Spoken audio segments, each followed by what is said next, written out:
조용히 눈을 감고 잠시 묵상하는 시간을 가지십시오. 지금 여러분 마음속에 품고 있는 분노가 있습니까? 주님의 은혜가 여러분을 자유롭게 하시기를 기도합니다.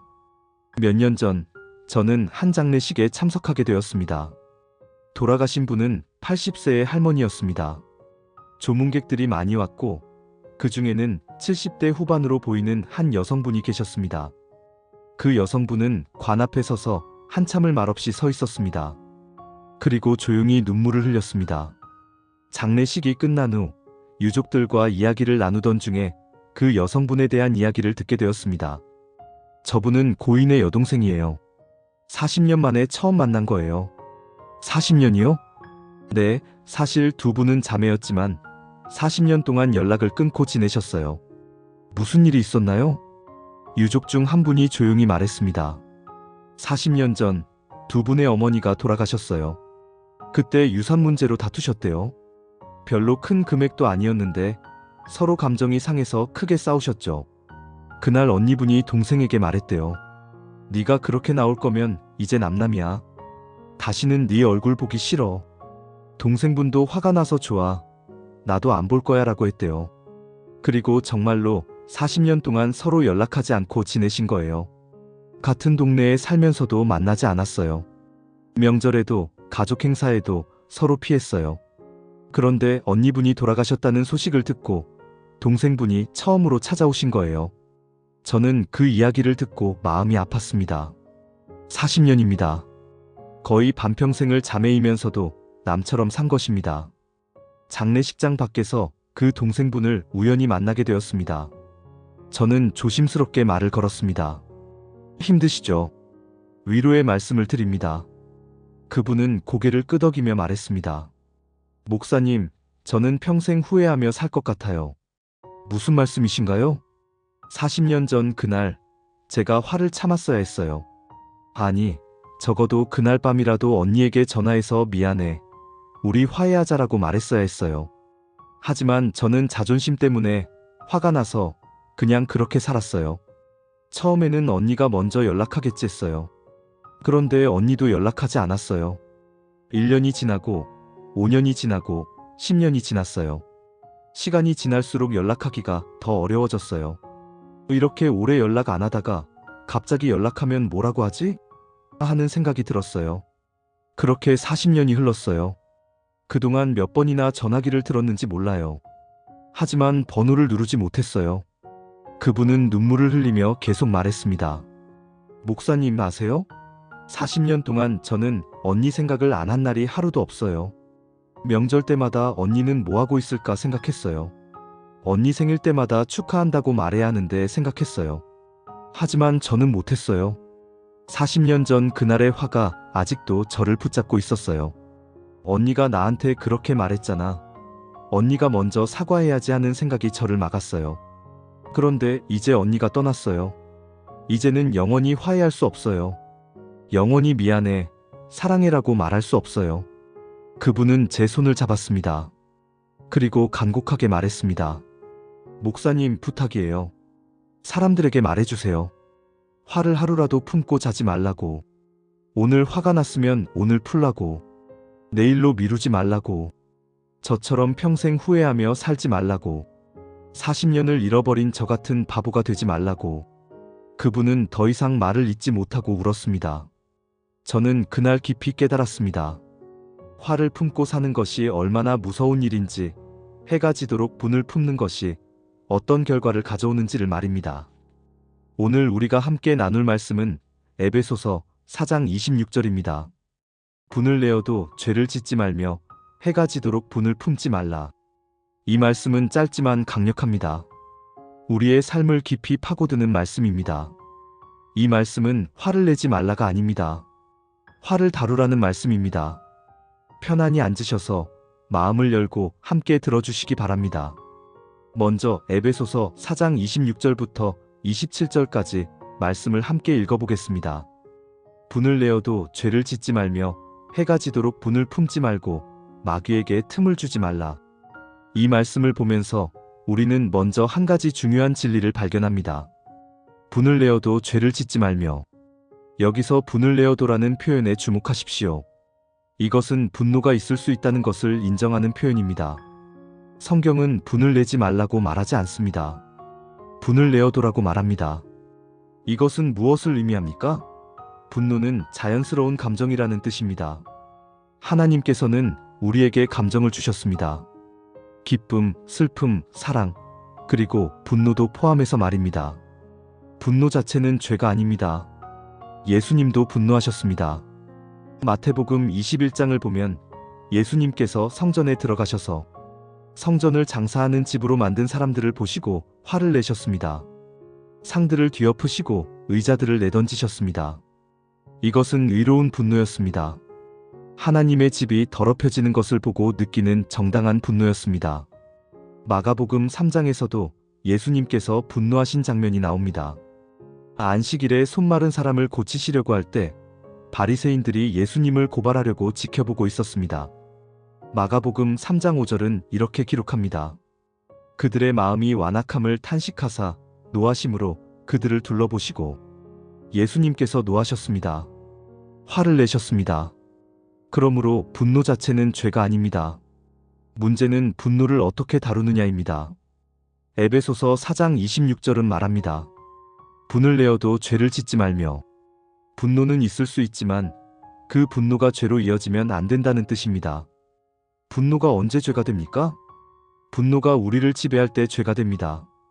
분노가 다른 사람을 상처 입힐 때 죄가 됩니다. 분노가 관계를 파괴할 때 죄가 됩니다. 분노가 우리 마음속에 뿌리내릴 때 죄가 됩니다. 그래서 성경은 계속해서 말합니다. 해가 지도록 분을 품지 말라.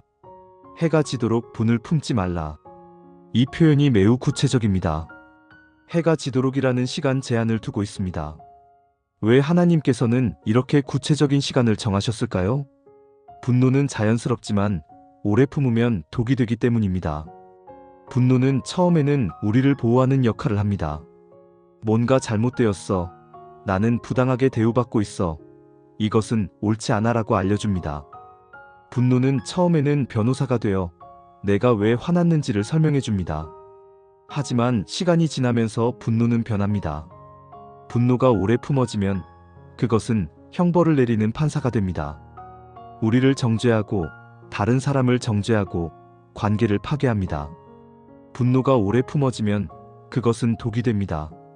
우리 마음을 중독시키고 우리 영혼을 병들게 하고 우리 인생을 파괴합니다. 의학적으로도 증명되었습니다. 오래된 분노는 우리 몸에 해를 끼칩니다. 혈압이 올라가고 심장에 무리가 가고 스트레스 호르몬이 증가하고 면역 체계가 약해집니다. 정신적으로도 해를 끼칩니다. 우울증, 불안장애, 불면증. 이 모든 것이 오래된 분노와 연관이 있습니다. 영적으로는 더욱 심각합니다. 27절을 보십시오. 마귀에게 틈을 주지 말라. 오래된 분노는 마귀에게 틈을 줍니다.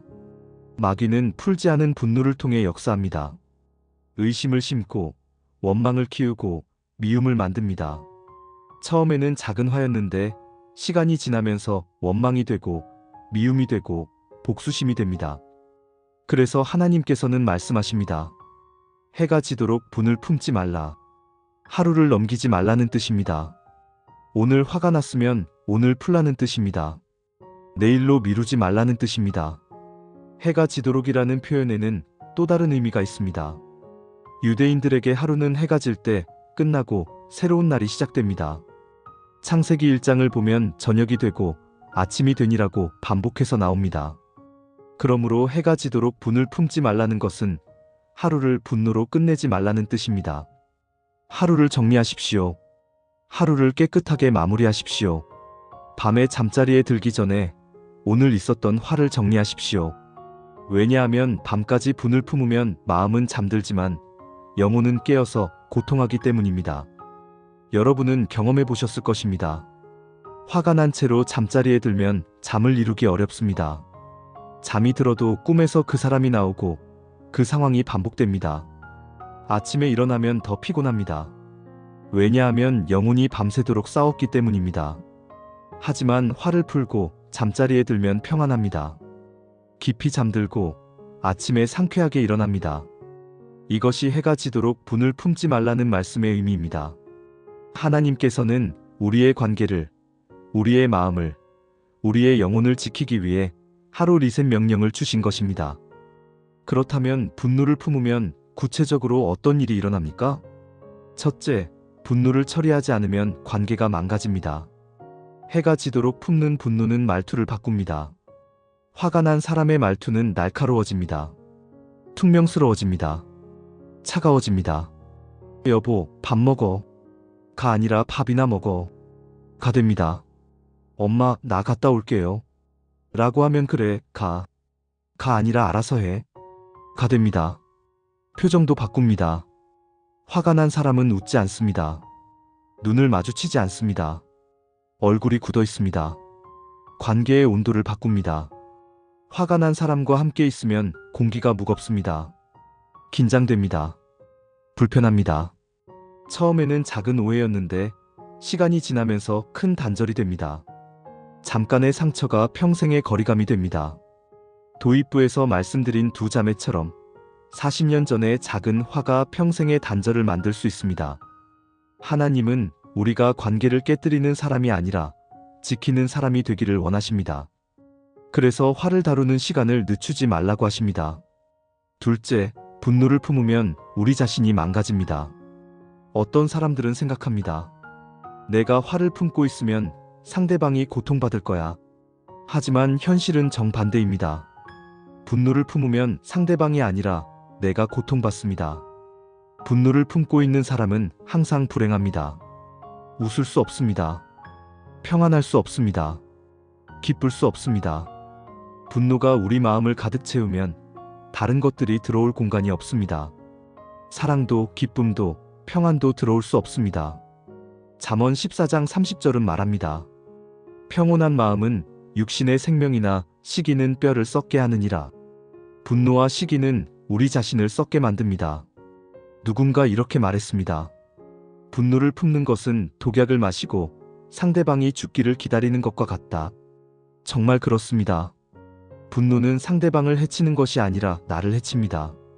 셋째, 분노를 품으면 영적 생활이 망가집니다. 분노를 품고 있으면 기도가 되지 않습니다. 하나님 앞에 나아갈 수 없습니다. 마태복음 5장 23절부터 24절에서 예수님께서 말씀하셨습니다. 그러므로 예물을 제단에 드리려다가 거기서 내 형제에게 원망 들을 만한 일이 있는 것이 생각나거든.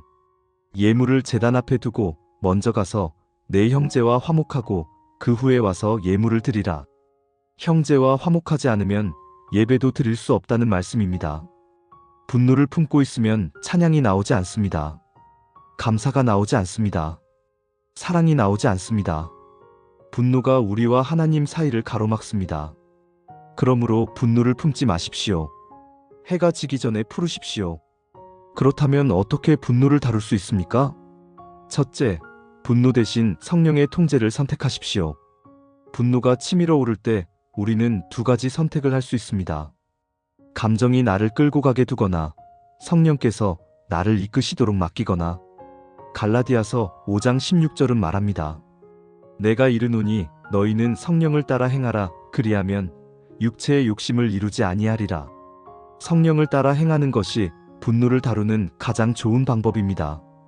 성령께서는 무엇을 하십니까? 성령께서는 기도하게 하십니다. 화가 날 때 주님, 도와주세요라고 기도하게 하십니다. 성령께서는 멈추게 하십니다. 화가 나서 말하려고 할 때 잠깐, 이 말을 하면 후회할 거야라고 멈추게 하십니다. 성령께서는 보게 하십니다.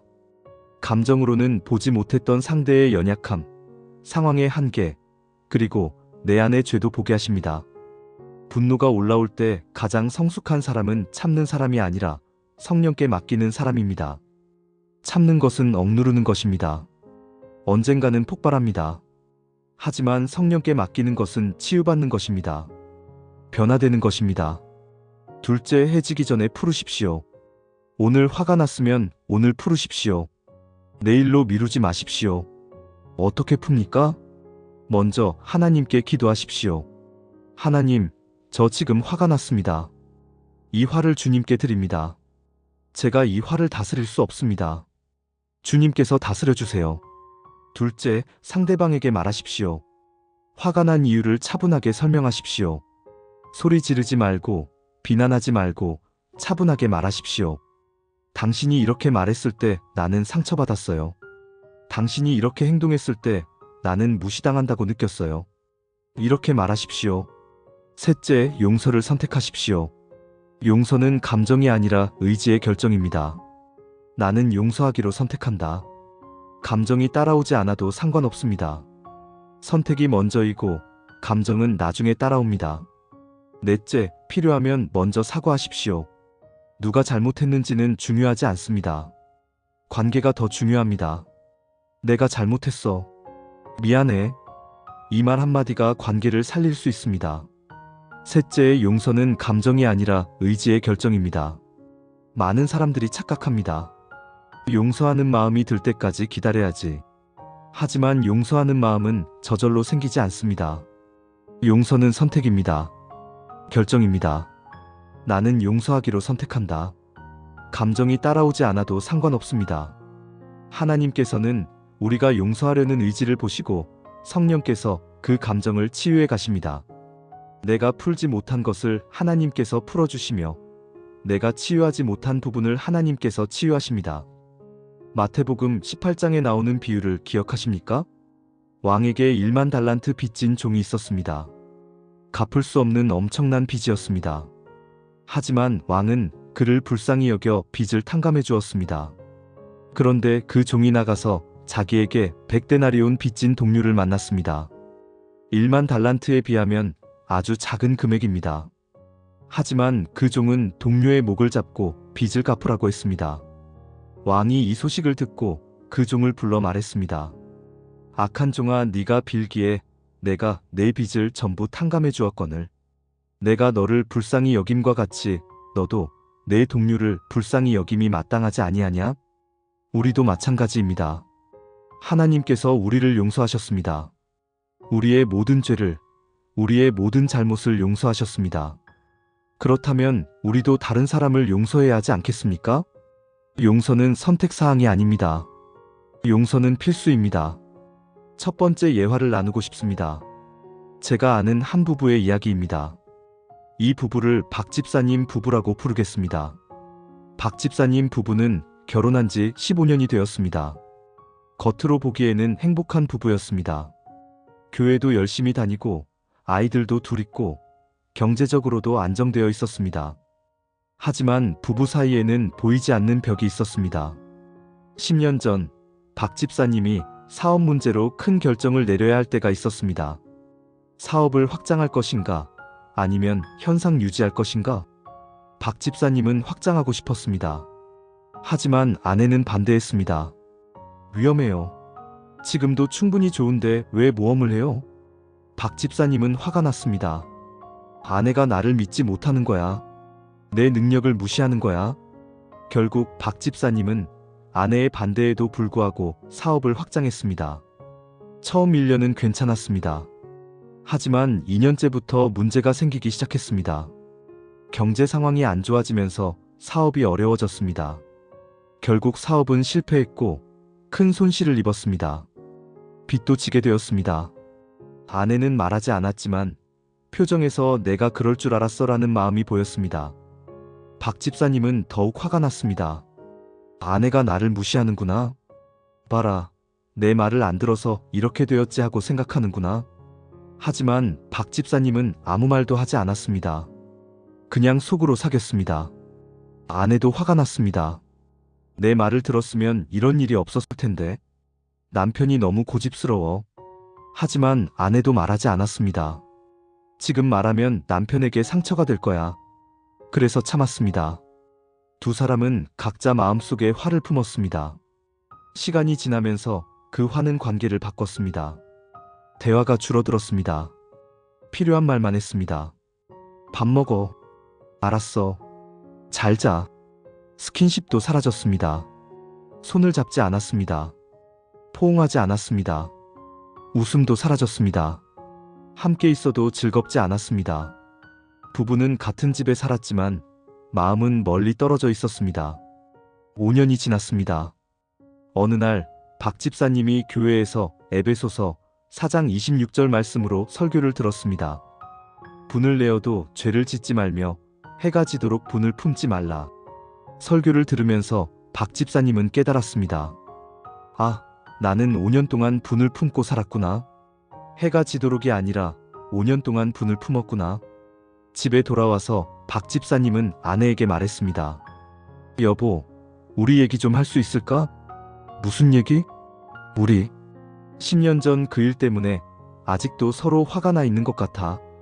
아내는 잠시 침묵했습니다. 그리고 조용히 말했습니다. 맞아요. 나도 그 생각을 했어요. 박 집사님은 눈물을 흘리며 말했습니다. 여보, 미안해. 나는 10년 동안 당신을 원망했어. 당신이 나를 무시한다고 생각했어. 당신이 내가 그럴 줄 알았어라고 생각한다고 여겼어. 하지만 오늘 깨달았어. 그것은 내 생각이었어. 당신의 마음이 아니었어. 아내도 울었습니다. 여보, 나도 미안해요. 나도 당신을 원망했어요. 왜 내 말을 안 들었냐고, 왜 고집을 부렸냐고.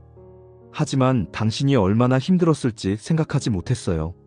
사업 실패하고 얼마나 괴로웠을지. 내가 위로해줬어야 하는데 오히려 차갑게 대했어요. 두 사람은 서로를 껴안고 울었습니다. 여보, 용서해줘. 10년 동안 화를 품고 산 나를 용서해줘. 나도 용서해줘. 당신을 이해하지 못한 나를. 그날 10년 된 분노가 녹았습니다. 그 후로 부부의 관계는 완전히 달라졌습니다. 대화가 살아났습니다. 서로의 마음을 나누기 시작했습니다. 웃음이 돌아왔습니다. 함께 있는 것이 즐거워졌습니다. 스킨십도 돌아왔습니다. 손을 잡고 포옹하고 사랑을 표현했습니다. 최근에 제가 박 집사님 부부를 만났을 때 그들은 이렇게 말했습니다. 목사님, 우리는 10년을 잃어버렸어요. 10년 동안 분을 품고 살았어요. 그리고 그 10년은 우리 인생에서 가장 불행한 시간이었어요. 하지만 이제는 달라요. 이제는 화가 나면 그날 밤에 풀어요. 절대 다음 날로 넘기지 않아요. 작은 일에도 미안해, 사랑해라고 말해요. 서로를 원망하지 않아요. 그리고 지금이 우리 결혼 생활에서 가장 행복한 시간이에요. 이 이야기가 우리에게 주는 교훈은 무엇입니까? 분노를 품고 사는 것은 불행한 일입니다. 하지만 그 분노를 푸는 것은 언제든지 가능합니다. 10년이 지났어도 20년이 지났어도 늦지 않았습니다. 지금이라도 화해하십시오. 지금이라도 용서하십시오. 지금이라도 미안해, 사랑해라고 말하십시오. 그것이 회복의 시작입니다. 두 번째 예화를 나누고 싶습니다. 제가 아는 한 아버지와 아들의 이야기입니다. 아버지를 최 집사님이라고 부르겠습니다. 최 집사님은 60대 초반이었고 아들은 30대 중반이었습니다. 최 집사님과 아들은 5년 동안 말을 하지 않고 지냈습니다. 5년 전 아들이 대학을 졸업하고 취업을 준비할 때 일이 벌어졌습니다. 최 집사님은 아들이 안정적인 직장에 취업하기를 원했습니다. 공무원이나 대기업 같은 곳 말입니다. 하지만 아들은 자신의 꿈을 따르고 싶었습니다. 음악을 하고 싶었습니다. 밴드를 하고 싶었습니다. 최 집사님은 강력하게 반대했습니다. 음악? 그걸로 어떻게 먹고 살 거니? 정신 차려라. 현실을 봐라. 아들도 물러서지 않았습니다. 아버지는 제 꿈을 이해하지 못하세요. 저는 음악을 하고 싶어요. 이것이 제 인생이에요. 내 인생? 네가 뭘 안다고? 내가 너보다 더 많이 살았어. 내 말을 들어. 아버지가 오래 사신 건 알지만 제 인생은 제가 결정할 거예요. 둘은 크게 싸웠습니다.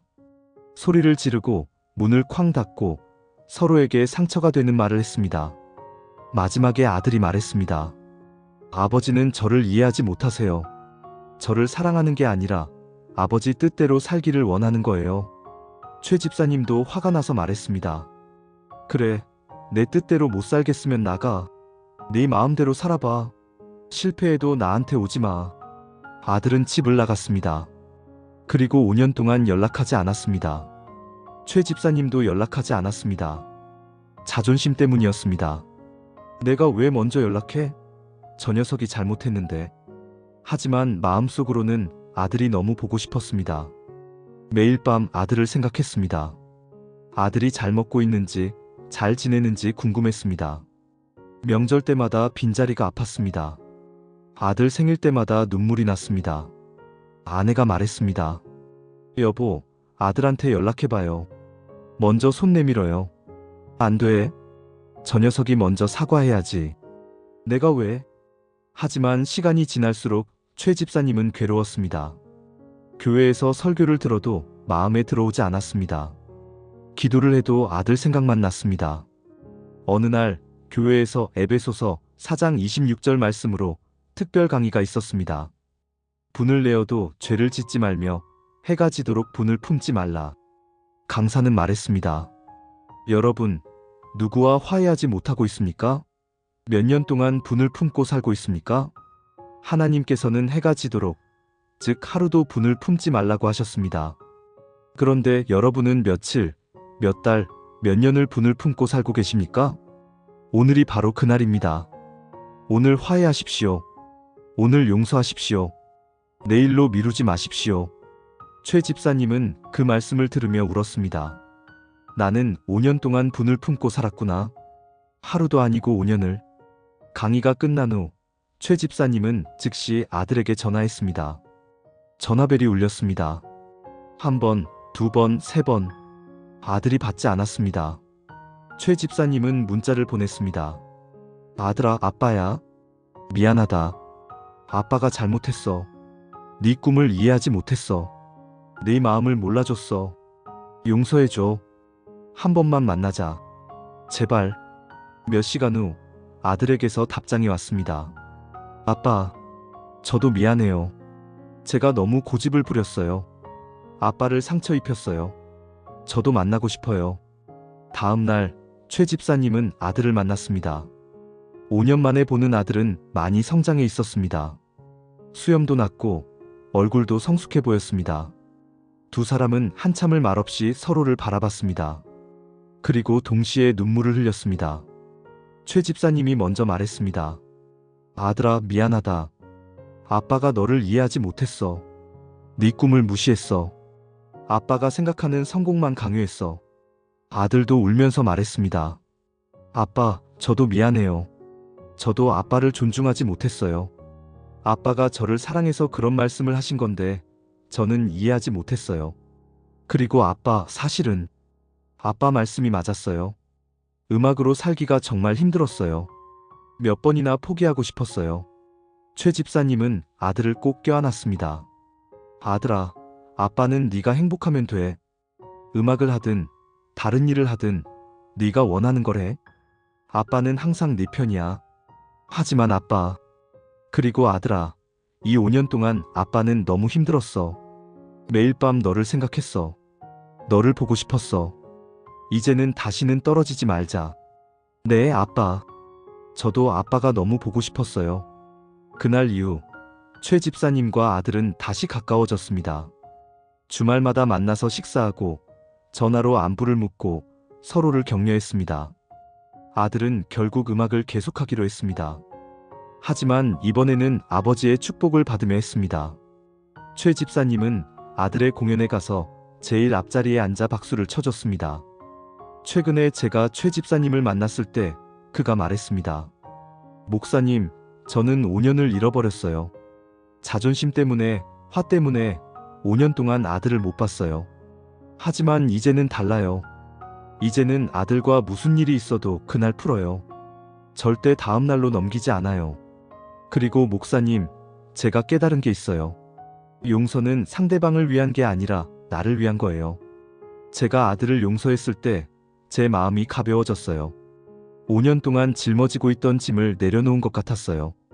용서는 상대방을 자유롭게 하는 게 아니라 나를 자유롭게 하는 거예요. 이 이야기가 우리에게 주는 교훈은 무엇입니까? 용서는 미루면 미룰수록 어려워집니다. 하지만 용서하면 자유로워집니다.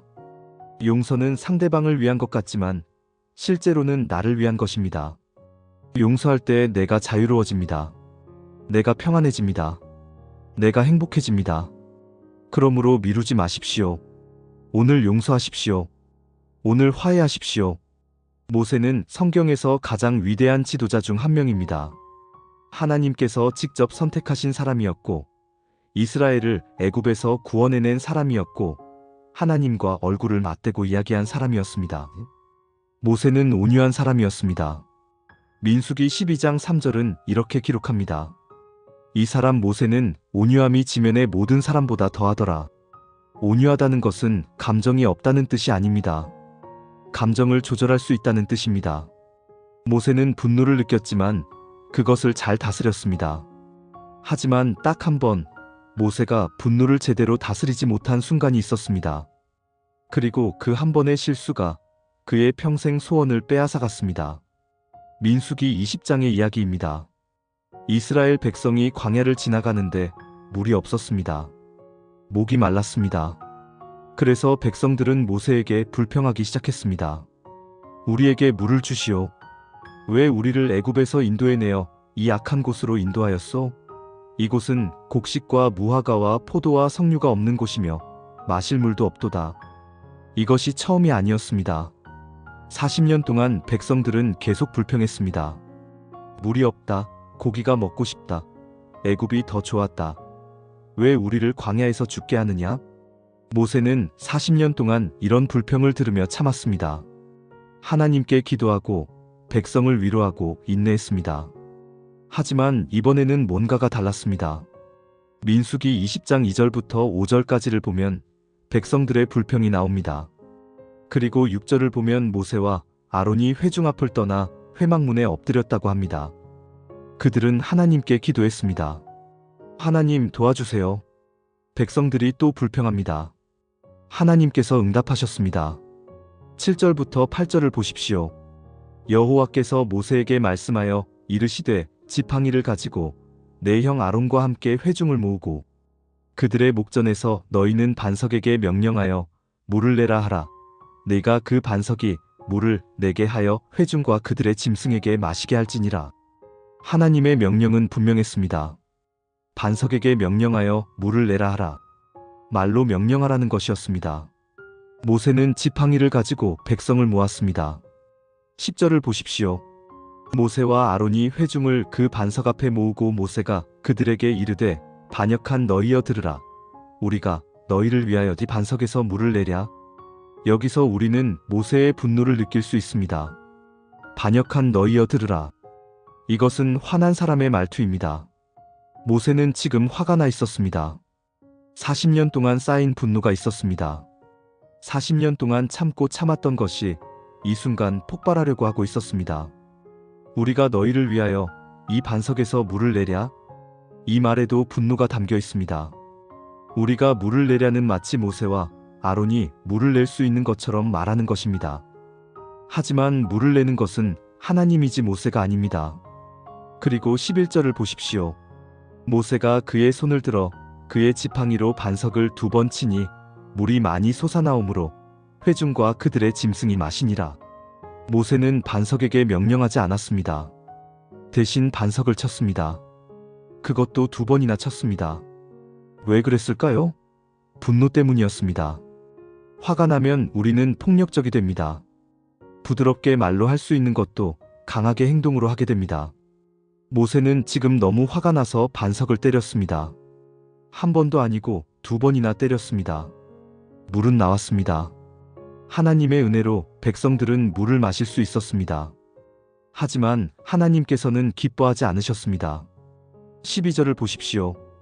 여호와께서 모세와 아론에게 이르시되 너희가 나를 믿지 아니하고 이스라엘 자손의 목전에서 내 거룩함을 나타내지 아니한 고로 너희는 이 회중을 내가 그들에게 준 땅으로 인도하여 드리지 못하리라 하시니라. 이것은 충격적인 선언이었습니다. 모세와 아론이 약속의 땅에 들어가지 못한다는 것이었습니다. 40년 동안 광야를 지나온 것이 무엇을 위해서였습니까? 약속의 땅에 들어가기 위해서였습니다. 모세는 평생을 이것을 위해 살았습니다. 약속의 땅을 보는 것이 그의 꿈이었습니다. 하지만 한 번의 분노, 한순간의 실수가 그 꿈을 빼앗아갔습니다. 왜 하나님께서 이렇게 엄하게 심판하셨을까요? 하나님께서 말씀하셨습니다. 너희가 나를 믿지 아니하고 이스라엘 자손의 목전에서 내 거룩함을 나타내지 아니한 고로. 모세의 문제는 두 가지였습니다. 첫째, 하나님을 믿지 않았습니다. 하나님께서는 반석에게 명령하라고 하셨습니다. 하지만 모세는 반석을 쳤습니다. 이것은 불순종입니다. 그리고 불순종의 뿌리에는 불신앙이 있습니다. 모세는 말로 명령하는 것만으로는 물이 나오지 않을 것이라고 생각했을 수 있습니다. 그래서 지팡이로 쳤습니다. 둘째, 하나님의 거룩함을 나타내지 않았습니다.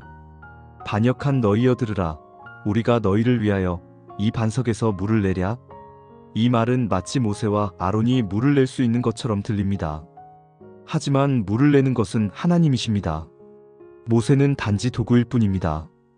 모세의 분노는 그를 교만하게 만들었습니다. 하나님의 영광을 가로챘습니다. 그리고 그 결과는 치명적이었습니다. 신명기 3장을 보면 모세가 하나님께 간청하는 장면이 나옵니다. 23절부터 25절까지를 보십시오. 그때에 내가 여호와께 간구하기를 주 여호와여 주께서 주의 크심과 주의 강한 손을 주의 종에게 나타내시기를 시작하셨사오니 천지간에 어떤 신이 능히 주께서 행하신 일 곧 주의 큰 능력으로 행하신 일같이 행할 수 있으리이까 구하옵나니 내게 건너가게 하사 요단 저쪽에 있는 아름다운 땅 아름다운 산과 레바논을 보게 하옵소서. 모세는 간절히 기도했습니다. 제발 저를 약속의 땅에 들여보내주세요. 하지만 하나님의 대답은 단호했습니다. 26절을 보십시오. 그러나 여호와께서 너희 때문에 내게 진노하사 내 말을 들으시지 아니하시고 내게 이르시기를 그만해도 족하니 이 일로 내게 다시 말하지 말라. 그만해도 족하니 이 일로 내게 다시 말하지 말라. 하나님께서는 모세의 간청을 거절하셨습니다. 모세는 약속의 땅을 멀리서만 바라볼 수 있었습니다. 신명기 34장 1절부터 4절을 보십시오. 모세가 모압 평지에서 느보산에 올라 여리고 맞은편 비스가 산꼭대기에 이름에 여호와께서 길르앗 온 땅을 단까지 보이시고 또 온 납달리와 에브라임과 므낫세의 땅과 서해까지의 유다 온 땅과 네겝과 종려나무의 성읍 여리고 골짜기 평지를 소알까지 보이시고 여호와께서 그에게 이르시되 이는 내가 아브라함과 이삭과 야곱에게 맹세하여 그의 후손에게 주리라 한 땅이라 내가 내 눈으로 보게 하였거니와 너는 그리로 건너가지 못하리라 하시매 모세는 약속의 땅을 볼 수는 있었지만 들어갈 수는 없었습니다. 그리고 5절 이에 여호와의 종 모세가 여호와의 말씀대로 모압 땅에서 죽어 모세는 약속의 땅을 목전에 두고 죽었습니다. 한 번의 분노가 모세의 평생 소원을 빼앗아간 것입니다. 이 이야기가 우리에게 주는 교훈은 무엇입니까? 첫째, 분노는 순간이지만 결과는 평생입니다. 모세가 반석을 친 것은 순간이었습니다. 몇 초도 안 걸렸을 것입니다. 하지만 그 결과는 평생을 좌우했습니다. 40년 동안 꿈꿔온 것을 빼앗아갔습니다. 우리도 마찬가지입니다. 화가 나서 하는 말, 화가 나서 하는 행동은 순간입니다. 하지만 그 결과는 평생 갈 수 있습니다. 화가 나서 배우자에게 한 말 때문에 관계가 깨질 수 있습니다. 화가 나서 자녀에게 한 행동 때문에 아이에게 평생 상처를 남길 수 있습니다. 화가 나서 직장에서 한 실수 때문에 경력이 끝날 수 있습니다. 그러므로 분노를 조심해야 합니다. 순간의 분노가 평생의 후회가 되지 않도록 해야 합니다. 둘째, 아무리 위대한 사람도 분노 앞에서는 넘어질 수 있습니다. 모세는 누구입니까? 하나님과 얼굴을 맞대고 이야기한 사람입니다. 이스라엘을 애굽에서 구원해낸 사람입니다. 온유함이 지면의 모든 사람보다 더한 사람입니다.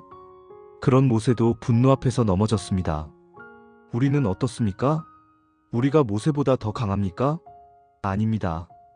그러므로 교만하지 말아야 합니다. 나는 절대 화를 내지 않아.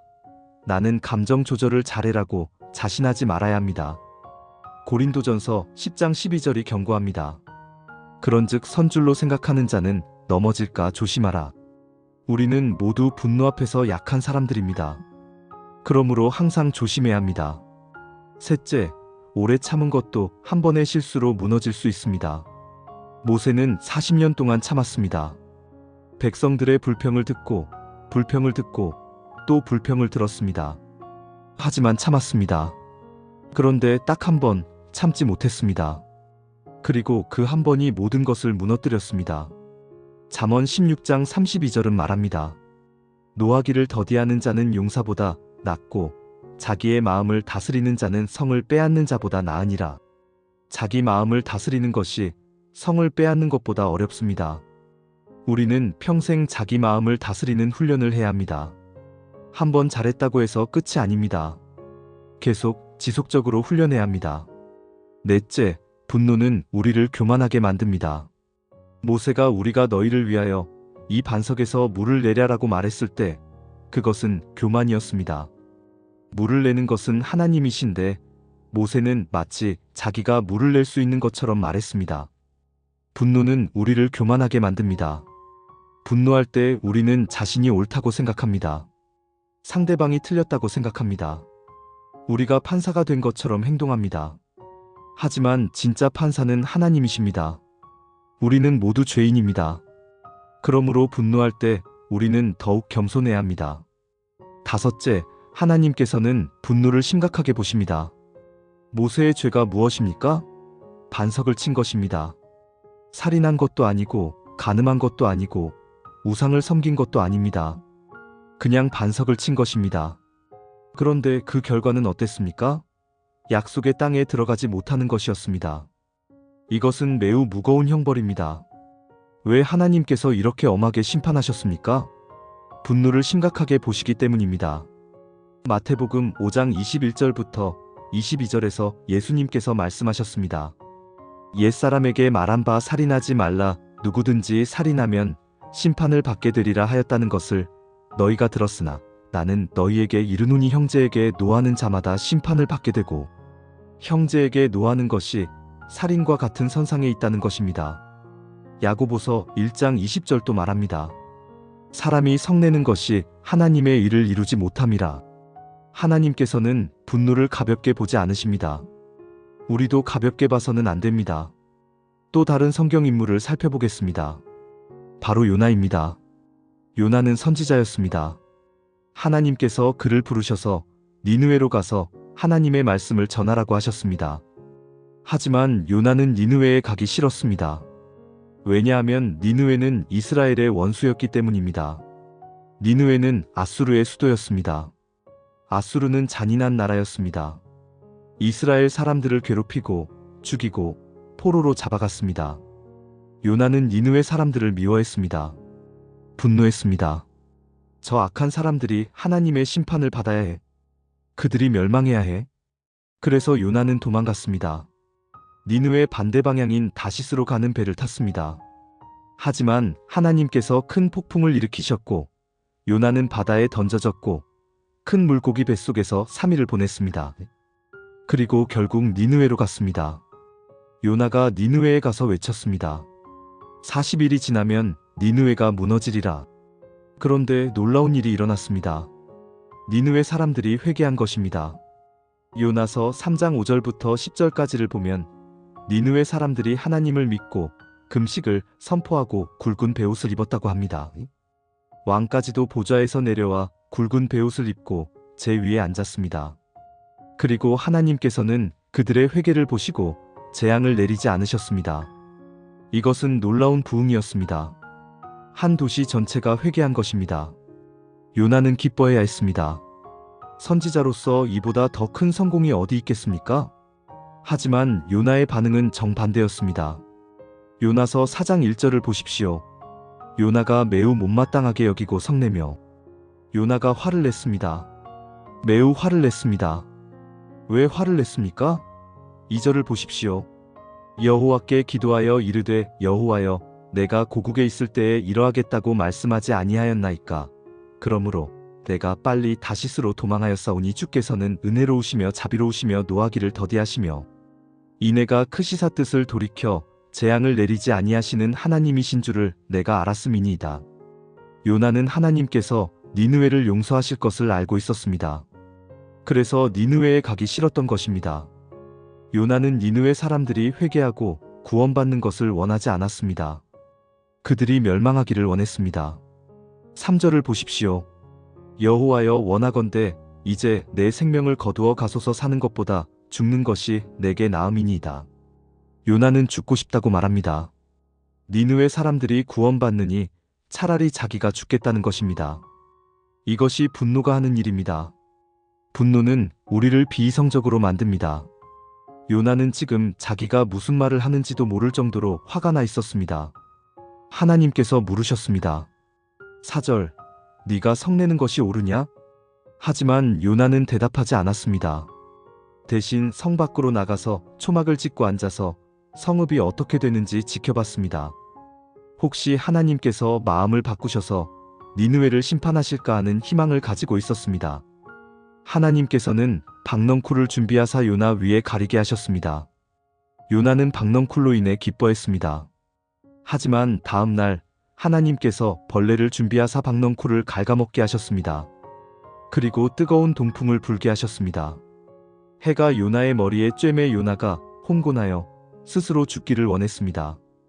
8절, 이에 하나님이 요나에게 이르시되 네가 이 박넝쿨로 말미암아 성내는 것이 옳으냐? 그가 대답하되 내가 성내어 죽기까지 할지라도 옳으니이다. 요나는 여전히 화가 나 있었습니다. 이번에는 박넝쿨 때문에 화가 났습니다. 그러자 하나님께서 말씀하셨습니다.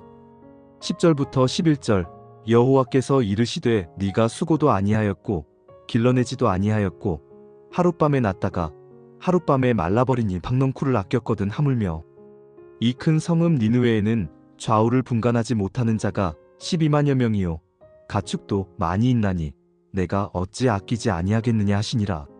하나님께서는 요나에게 교훈을 주셨습니다.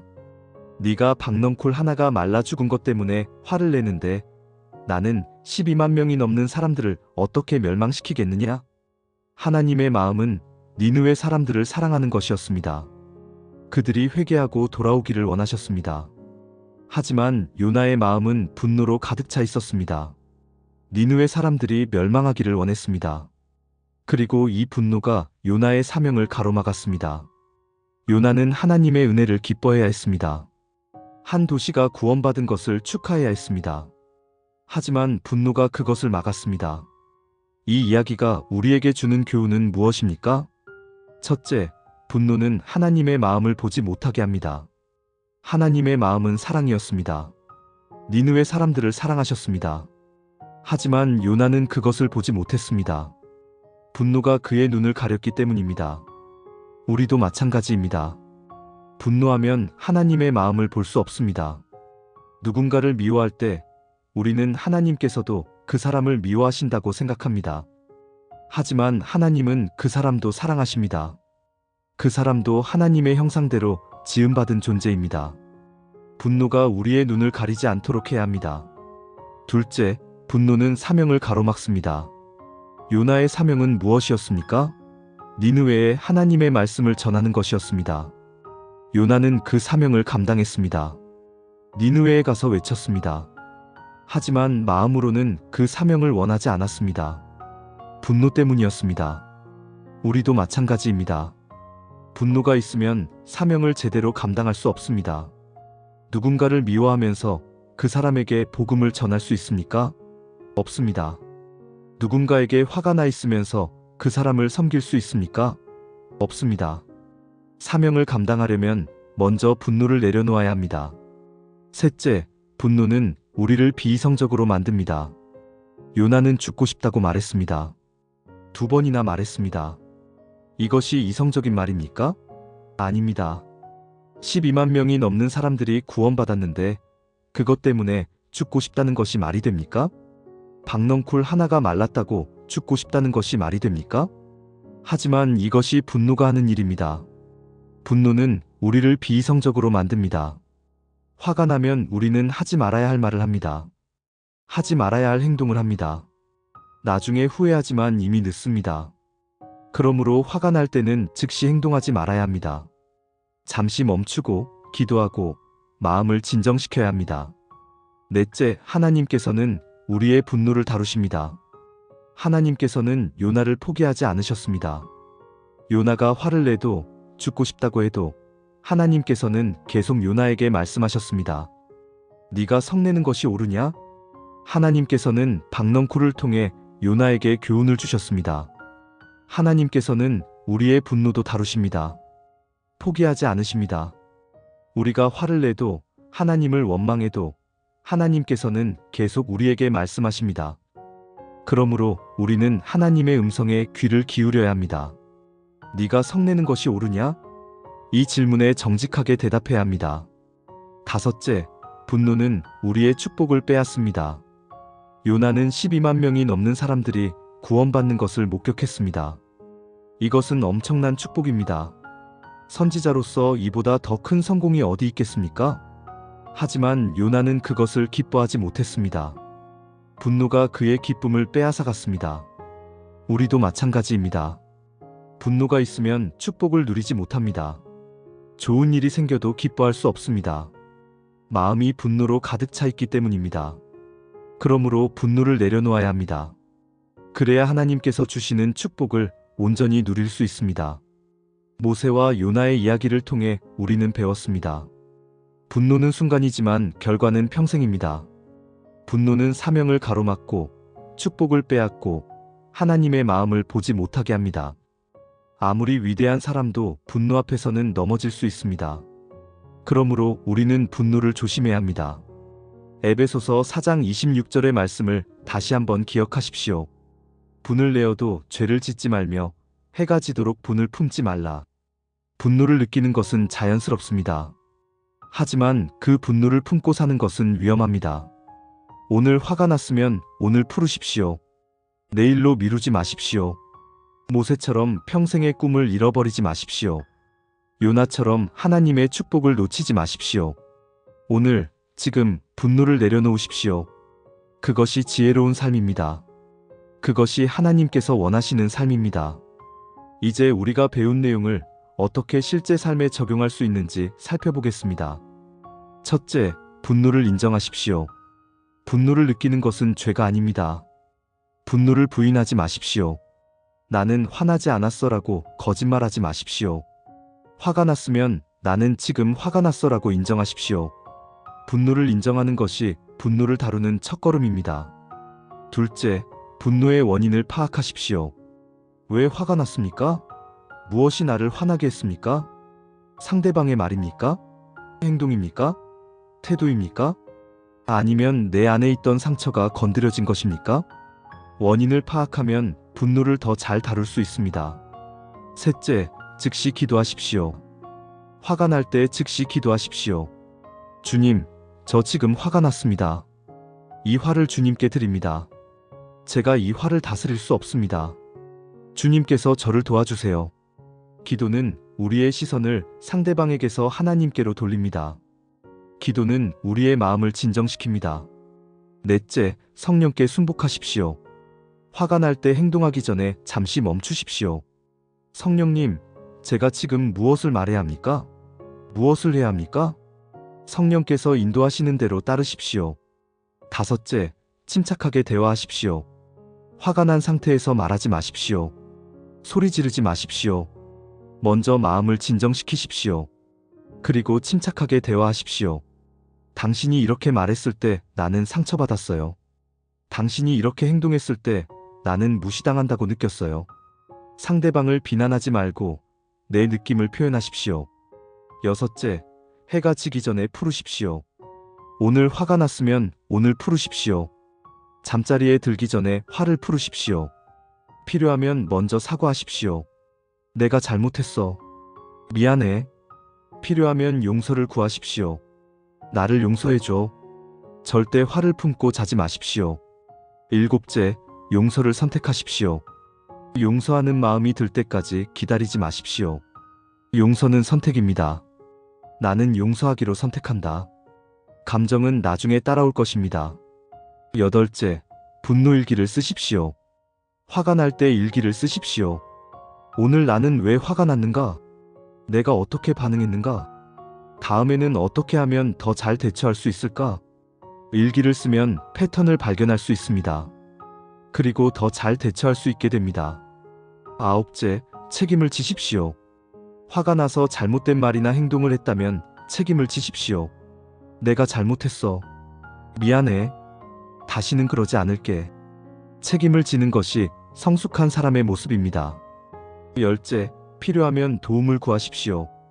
만약 분노를 조절하기 어렵다면 전문가의 도움을 구하십시오.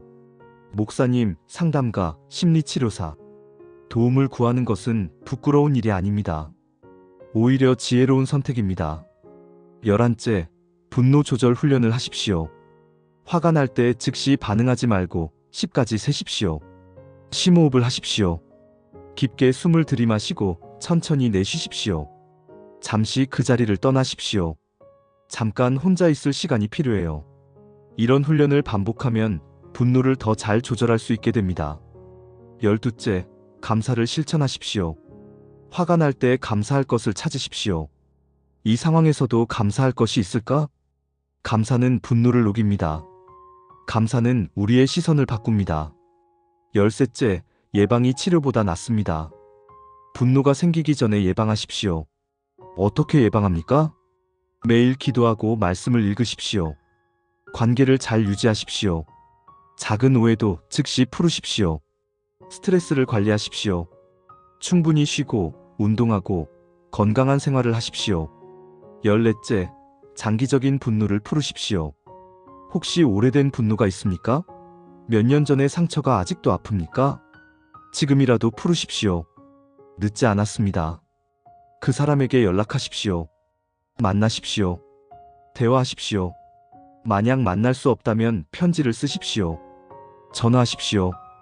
만약 그 사람이 이미 세상을 떠났다면 하나님 앞에서 기도로 풀으십시오. 하나님, 저는 그 사람을 용서합니다. 이 오래된 분노를 내려놓습니다. 15째, 분노를 건설적으로 사용하십시오. 모든 분노가 나쁜 것은 아닙니다. 의로운 분노도 있습니다. 불의를 보고 화가 나십니까? 그 화를 정의를 위해 사용하십시오. 악을 보고 화가 나십니까? 그 화를 선을 행하는 동기로 사용하십시오. 분노는 변화를 위한 에너지가 될 수 있습니다. 지금 여러분 마음속에 품고 있는 분노가 있습니까? 누구를 향한 분노입니까? 무엇 때문입니까? 그 분노를 얼마나 오래 품고 계십니까? 하루입니까? 일주일입니까? 한 달입니까? 1년입니까? 아니면 몇 년입니까? 하나님께서는 오늘 여러분에게 말씀하십니다. 분을 내어도 죄를 짓지 말며 해가 지도록 분을 품지 말라. 오늘이 바로 그날입니다. 오늘 그 분노를 내려놓으십시오. 오늘 용서를 선택하십시오. 오늘 화해하십시오. 내일로 미루지 마십시오. 지금 기도하십시오. 주님, 저는 오늘 용서하기로 선택합니다. 제 마음속에 있는 이 분노를 주님께 드립니다. 저를 자유롭게 하소서. 그리고 필요하다면 지금 전화하십시오. 문자하십시오. 만나십시오. 미안해. 용서해줘. 나도 용서할게. 우리 화해하자. 이 말 한마디가 관계를 살릴 수 있습니다. 이 말 한마디가 여러분을 자유롭게 할 수 있습니다. 40년을 잃어버리지 마십시오. 10년을 잃어버리지 마십시오. 5년도, 1년도, 하루도 잃어버리지 마십시오.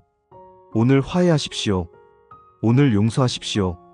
주님의 평안이 여러분과 함께 하시기를 기원합니다.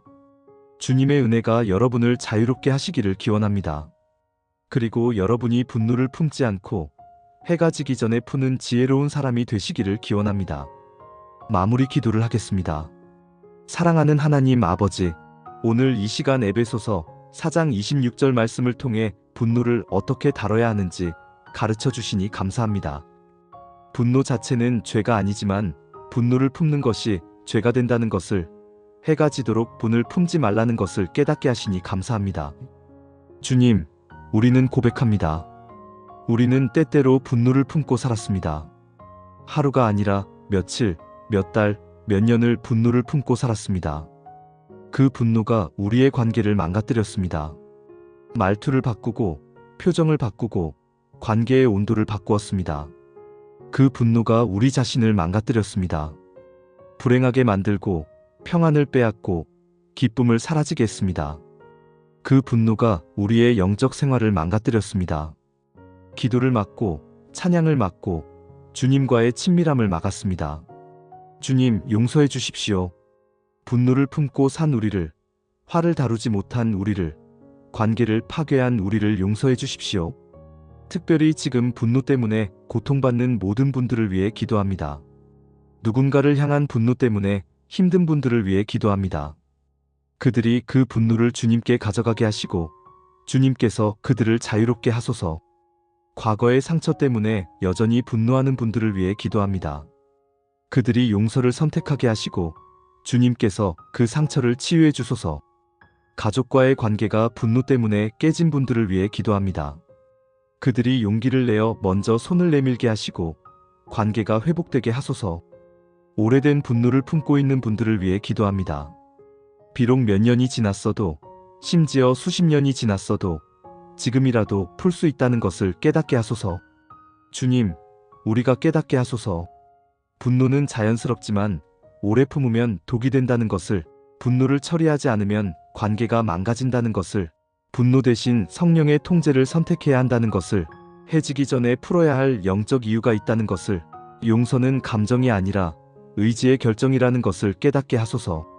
주님, 우리가 실천하게 하소서. 화가 날 때 즉시 기도하게 하시고 성령께 순복하게 하시고 침착하게 대화하게 하시고 해가 지기 전에 풀게 하시고 용서를 선택하게 하소서. 주님, 특별히 오늘 결단하게 하소서. 오래 품어온 분노가 있다면 오늘 풀게 하소서.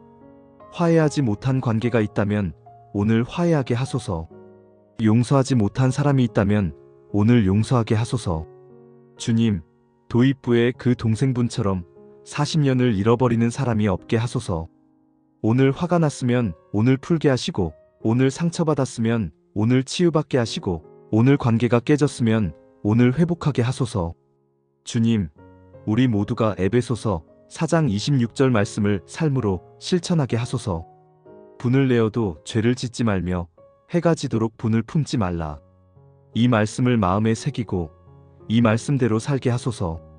주님, 우리가 분노를 다스리는 사람이 되게 하소서. 분노에 지배당하는 사람이 아니라 분노를 건강하게 다루는 사람이 되게 하소서. 분노로 관계를 파괴하는 사람이 아니라 용서로 관계를 회복하는 사람이 되게 하소서. 분노를 품고 사는 사람이 아니라 해가 지기 전에 푸는 사람이 되게 하소서. 주님, 마지막으로 지금 이 순간에도 화해하고 싶지만 용기가 없는 분들을 위해 기도합니다. 그들에게 용기를 주소서. 먼저 손을 내밀 용기를, 미안해라고 말할 용기를, 용서해줘라고 구할 용기를 주소서. 그리고 주님, 그들이 알게 하소서. 용서는 상대방을 위한 것 같지만 실제로는 나를 위한 것이라는 것을, 용서할 때 내가 자유로워진다는 것을, 용서할 때 내가 평안해진다는 것을, 용서할 때 내가 행복해진다는 것을 알게 하소서. 주님, 오늘 이 말씀을 듣는 모든 분들이 변화되게 하소서. 분노를 품고 있던 분들은 오늘 그 분노를 내려놓게 하시고, 화해하지 못했던 분들은 오늘 화해하게 하시고, 용서하지 못했던 분들은 오늘 용서하게 하소서. 그리하여 우리 모두가 마음이 가벼워지고 관계가 회복되고 영혼이 자유로워지고 주님과의 관계가 더욱 친밀해지게 하소서. 이 모든 기도를 우리의 분노를 대신 지시고 십자가에서 아버지 저들을 사하여 주옵소서라고 기도하신 예수 그리스도의 이름으로 기도드립니다. 아멘.